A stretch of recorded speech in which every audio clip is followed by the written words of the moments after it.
बापरे, सकाळची वाट लागली. अर्धा तास झालं तरी एक बादली भरलेली नाहीये. Good morning friends.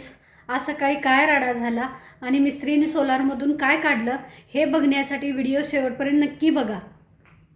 Hello friends, आज सकाळी सकाळी किचन कट्ट्यावर बघा मी किती पसारा मांडलेला आहे आणि तुम्हाला समजलंच असेल मी काय बनवलं असेल ते. येस, मी बनवलेलं आहे इडली सांबर. इडली सांबर खायला जेवढं टेस्टी आणि यम्मी आहे तितकाच तेवढा पसारा पडतो आणि तो राडा सगळा आवरायला इतका दमछाक होते की सांगूच नका. आता कालच इडलीचं बॅटर मी आंबवायला ठेवलं होतं आणि खूप छान रात्रभरात ते मस्त फुगून आलेलं आहे टमटमीत असं. आणि त्याच्या मी आता इडल्या बनवायला लागलेलो आहे आणि इडल्या खूप सुंदर आणि अशा मस्त फुगलेल्या आहेत बघा. आज सकाळी नेहमीप्रमाणे आवरायला घेत होते मी. बाथरूममध्ये आंघोळीचं पाणी काढायसाठी गेले तर बघतो तर काय, गरम पाणी एकदमच बारीक यायला लागलं होतं. प्रेशर कमी असेल त्यामुळे येत असेल म्हणून मी इडली करायला घेतलं आणि नंतर अर्ध्या तासाने जाऊन बघतोय तर काय अजून बादली भरलीच नव्हती.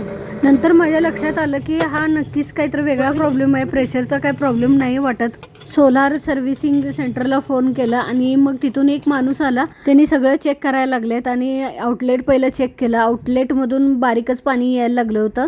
मग ते काय येत नाही बघत होते ते.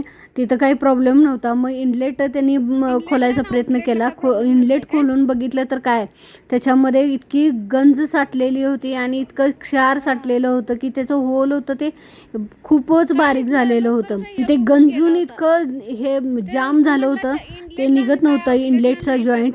मग ते कट करून काढावं लागलं. बघतोय तर काय खूपच छोटं होल झालेलं होतं तिथं. तुमच्याकडे पण सोलार असतील तर तुमच्याकडे पण हे असे प्रॉब्लेम होऊ शकतात बघा.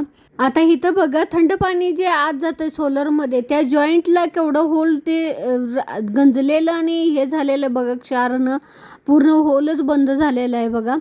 आणि त्यामुळं गरम पाणी बाहेरच येत नव्हतं. आता हा इनलेटचा प्रॉब्लेम होता त्यामुळं आउटलेटला गरम पाणी पण बाहेर पडत नव्हतं. आता मी करणार आहे नाश्ता. नाश्त्यामध्ये आहे इडली सांबर आणि आता इडली सांबर झाले की मला भांडी साफ करायची आहेत.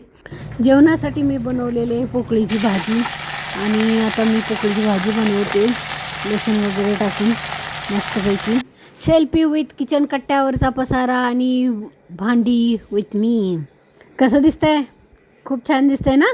ये क्या हुआ कब हुआ कैसे हुआ ये ना पूछो. खरंच इडली सांबर किंवा दुसरा कुठलाही पदार्थ बनवायचा असेल तर भांड्यांचा हा पर्वतच तयार होतोय. लगे रहो. आता किचन कट्ट्यावरची साफसफाई झाली आणि आता पाणी पण सोलारचं भरपूर मोठं यायला लागलेलं आहे बघा. इथं कसा वाटला vlog? Please like share subscribe करा.